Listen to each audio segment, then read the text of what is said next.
Hello everyone and welcome back to the world's best investing podcast. Today I'm going to explain why I believe that HIMS and Palantir have tremendous potential from the current levels. But before we get stuck into that, you're wondering, why should I listen to this guy? Well, I'm up over 12x on my original Palantir investment. It's made me a few $1,000,000. So that would suggest that I have an understanding of this company that is not typical of the average market participant. The same with HIMS. HIMS, I got in first. I made my first big investment at $15, and now it's up considerably from there in less than a year, actually roughly a year now. And I generally have quite a good track record with investing in tech stocks that you can go and check in my Substack and X profiles, which are linked to in my YouTube profile. Now, before we get stuck into that, many of you have been asking me about my course.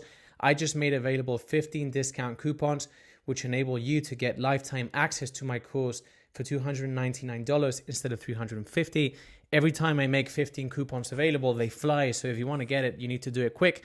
Once you get lifetime access, you get free lifetime access to my community, which is on Slack, which now has over 280 international investors, which have taken the course, and you can basically talk to them and learn a lot from them too.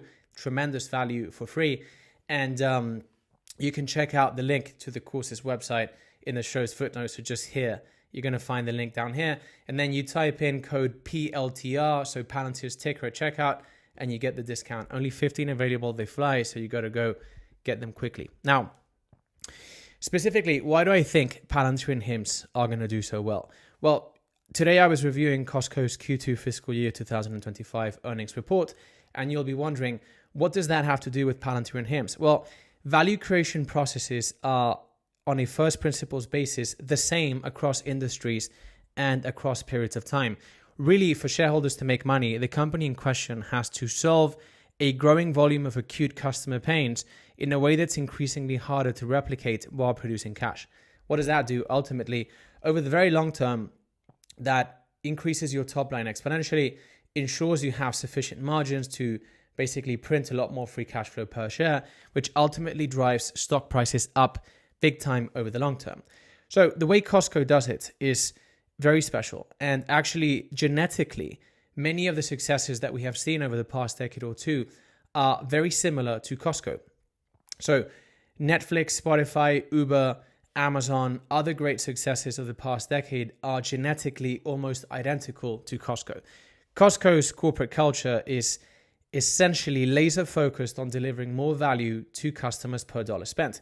So all they do every morning when they wake up, these people at Costco, is obsess about how they deliver more value to customers and how they drive further cost reductions in order to drop prices.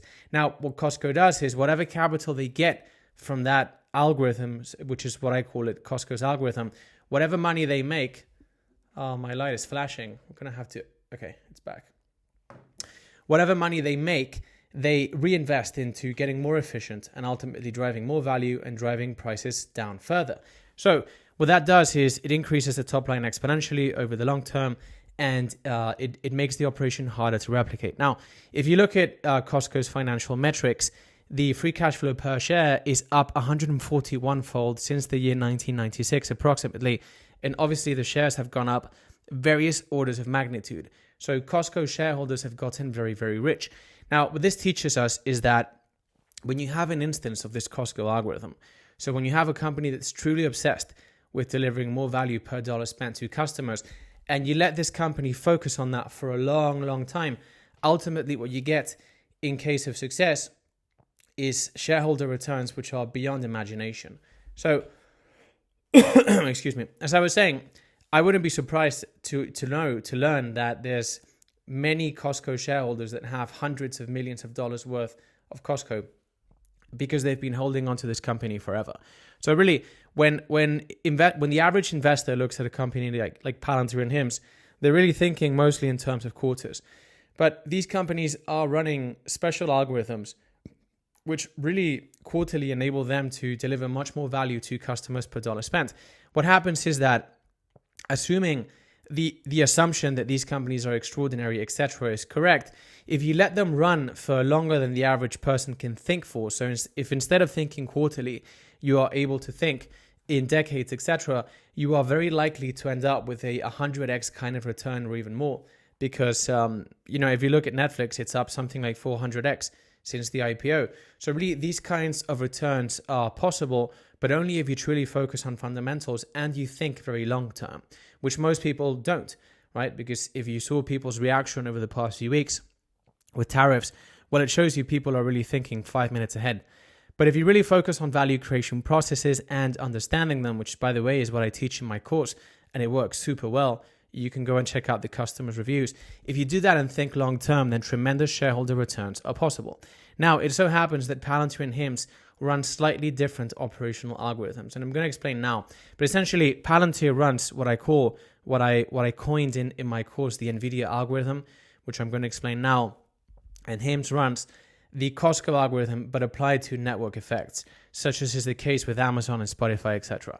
So, since we were just talking about Costco, let me explain how that applies to HIMS. Basically, I wasn't surprised, but I was delighted to see in Costco's Q2 fiscal year 2025 earnings report that although 1/3 of Costco's US sales are imported from international, so from other countries abroad, and roughly half of those come from China, Mexico, and Canada, which are at the heat of the tariff war, Costco has decided to pay employees more and to continue dropping prices for customers. So really, you can tell whether a company is truly obsessed with executing this algorithm, so more value per dollar spent, when they stick their neck out in times of great uncertainty. When doing so, when ultimately taking care of their stakeholders, which by the way is not just customers, it's also providers, employees, etc. So they keep people happy within their network. When they do that, when it could translate into tremendous short-term financial pain, that's how you know a management team is severely committed to executing that algorithm over the long term.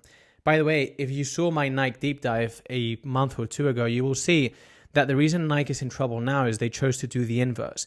The previous CEO basically decided, coming out of the, I don't want to use the term because, YouTube doesn't like it, but you know what happened in 2020, etc.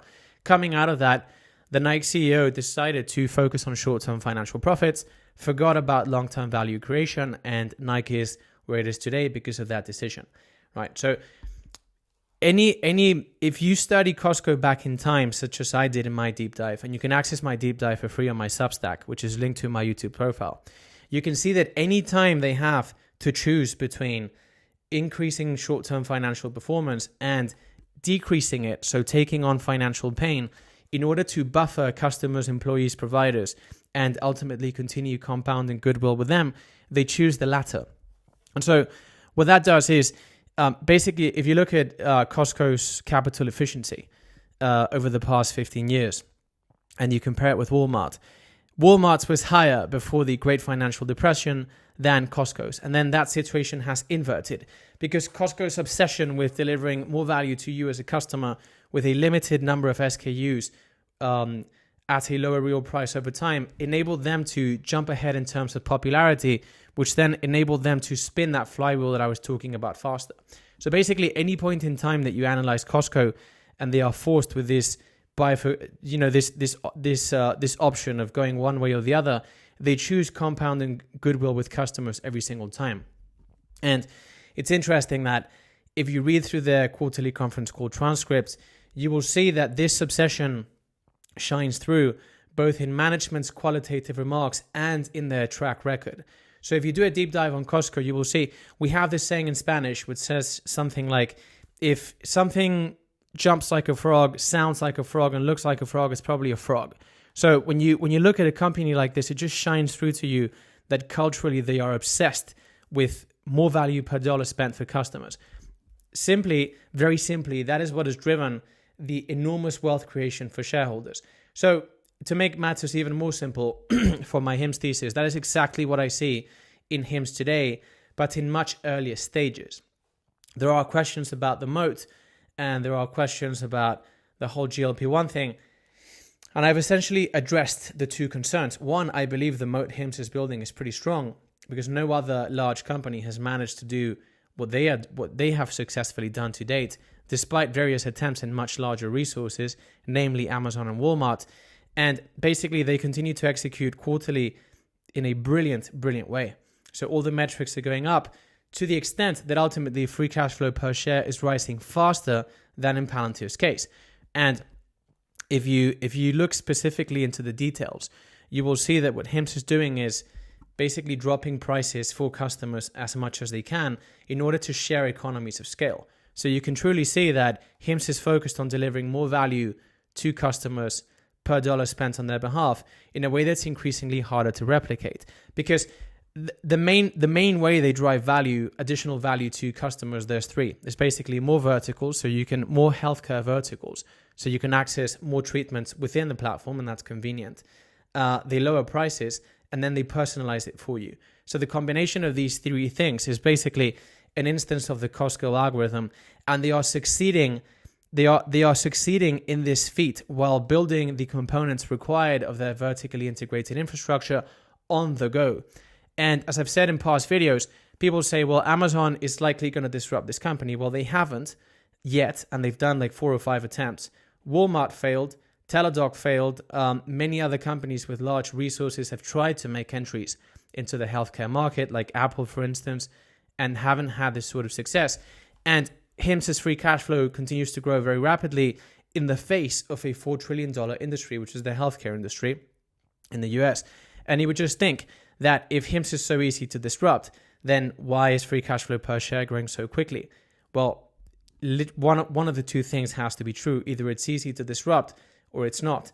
And therefore, that's why the free cash flow per share is growing very quickly.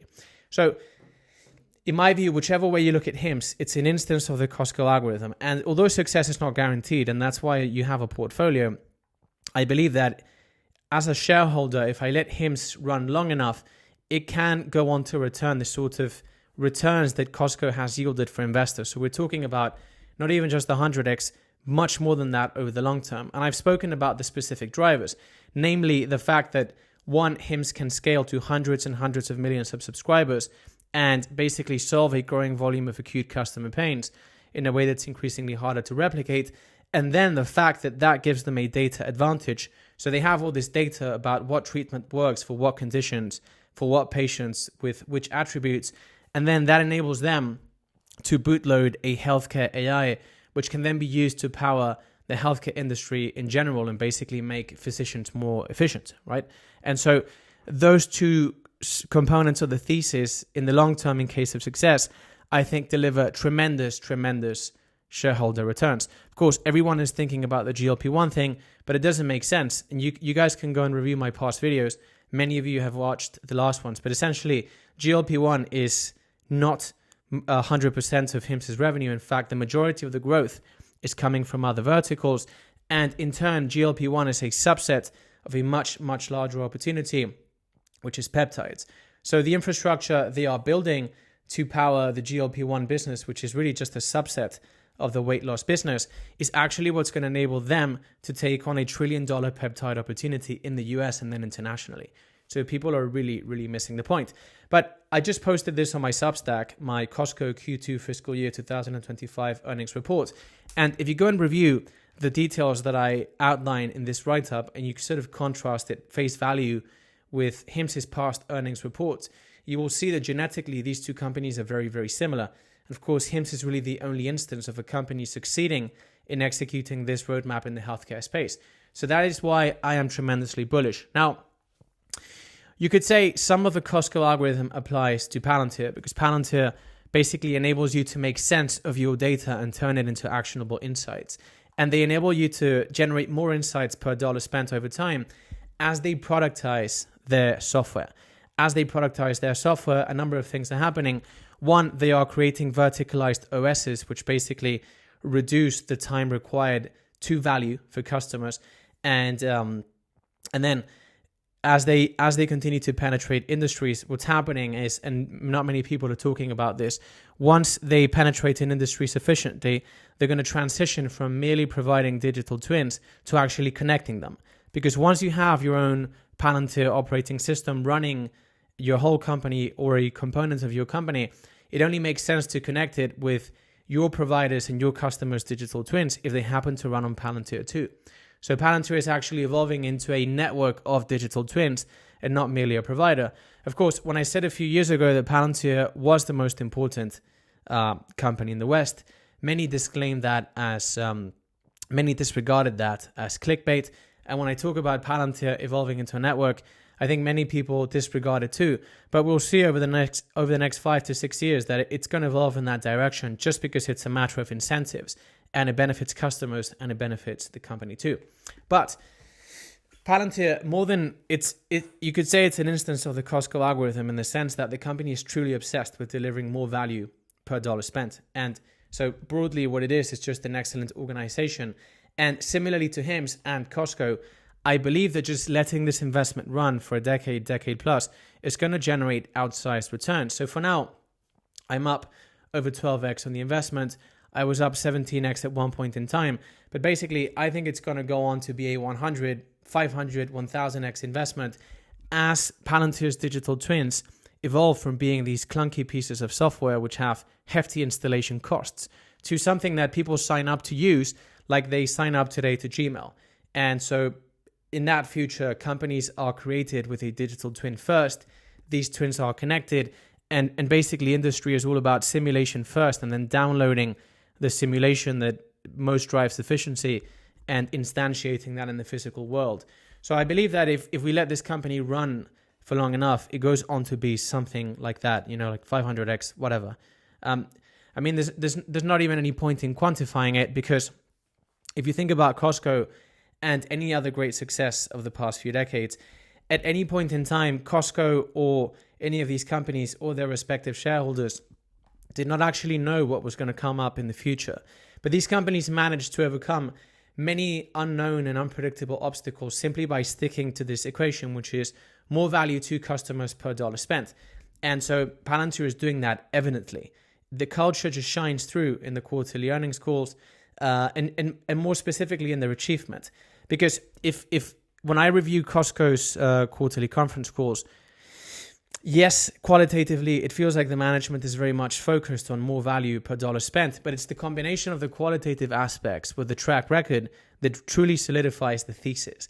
And so I see that with Palantir, and I see that with HIMS, although it's in an earlier stage. But going back to Palantir's operational algorithm, it corresponds more to something that I term the Nvidia algorithm, which I explain in my course, which is Nvidia, essentially, if you think about it, they were developing this technology that really no one cared about for decades, which were GPUs. And GPUs powered games, and as gaming got bigger, then people cared more about GPUs. But once CUDA came along, which was a sudden technological shift, suddenly the end applications of GPUs went through the roof. And so as more things have emerged in this world, which have exponentiated the demand for parallel compute, then GPUs have become this thing which essentially have come to power civilization.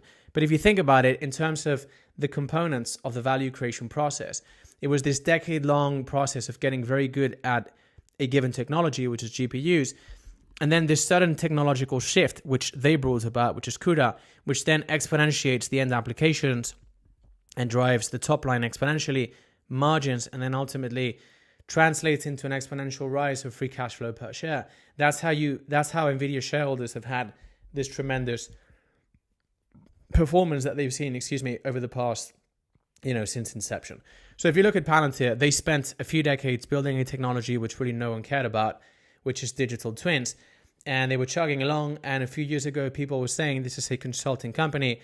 But early Palantir shareholders saw one thing, which is they were starting to productize.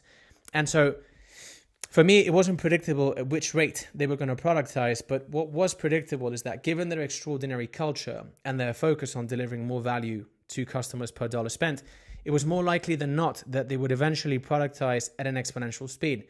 And you can go and check out my original Palantir deep dive, which is in my Substack. It's for free and everything.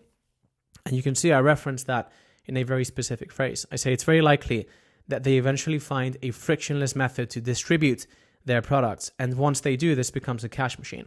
So Palantir has spent decades building that technology that no one cared about. Suddenly AI comes along. LLMs make distributing Palantir software much easier via Palantir AIP, the boot camps, etc. And then basically end applications explode. The ease with which the software can be distributed goes up exponentially. And so we have this scenario where the stock goes up 17x. You could say it overshoots. Maybe now it was undershooting. but no one really cares. Early shareholders don't really care because the return is tremendous regardless, right? And so you could say that HIMS and Palantir genetically share that same obsession with, enhancing value delivered to customers per dollar spent. The algorithms are slightly different. HIMS is an instance of the Costco algorithm. Palantir is an instance of the Nvidia algorithm. But ultimately, both have this thing in combination, which is, one, the odds of success are appealing enough for me to continue long, despite the returns, namely with the Palantir thesis. The HIMS one still has to mature. But I believe that by thinking long-term with these two companies, tremendous long-term returns are possible. And yes, we are talking about 100x returns, 200x, whatever you want, when you think in terms of decades. Naturally, look, most people never get an investment of this sort right in their lives, right? So the fact that I've gotten a bunch of these, I'm very grateful for that. But then I understand that the risk of one of these companies going to zero is more than zero. So that is why I have a portfolio. And when I say, this company has 100x potential, etc., it doesn't mean that that's going to happen for sure. That's why I have a portfolio, and I basically make an assessment of the odds of success for each company. And in combination, what's the odds of success for the combination of these companies in my portfolio? Because, if you look at Palantir or Spotify, each one of them has gone on to return my entire portfolio to date. And so essentially, if just one of these picks works in the span of a decade or two or something like that, then the whole portfolio works. So you have to understand, when I share my views of these companies, you have to understand what is my portfolio like, and so where am I really coming from a risk management perspective. By the way, I've said this a number of times, but I don't believe that risk is volatility. I believe that risk is not knowing what you own, essentially. So I think that, and it's worked so far, generally the way to make money in the stock market is getting deep with the fundamentals and understanding that stocks are just a piece of a business. And if the business goes on to do very well, then eventually the stock price does very well, as we are seeing Palantir today go up. And obviously Spotify has been spectacular. Look, I really like the Palantir thesis, but I think that the one that makes me sleep best at night is Spotify. Such an incredibly stable business, incredible stock, tremendous upside, very, very asymmetric. So anyways, guys, just to cap this off, remember that I have 15 coupons to access my course at a discount, lifetime access for $299 instead of $350. More than 500 customers have taken it to date. Getting lifetime access also gets you free lifetime access to my Slack community with more than 280 international investors which have taken the course, which are supporting each other through the ups and downs. And these coupons fly. You can access them. You can access the course here in the show's footnotes. It's the first link. Type in code PLTR at checkout and you'll immediately get the discount. And by the way, I have a 14-day money back, no questions asked guarantee. So if you don't like the course, within the first 14 days after you purchase, just send me an email and I'll give it to you straight away. You get the money back in no more than 7 business days. So guys, if you enjoyed this update, could you please share this with one friend? These deep dives are for free, and so the only way this grows is with your help. Thank you very much in advance. Take care and see you next time.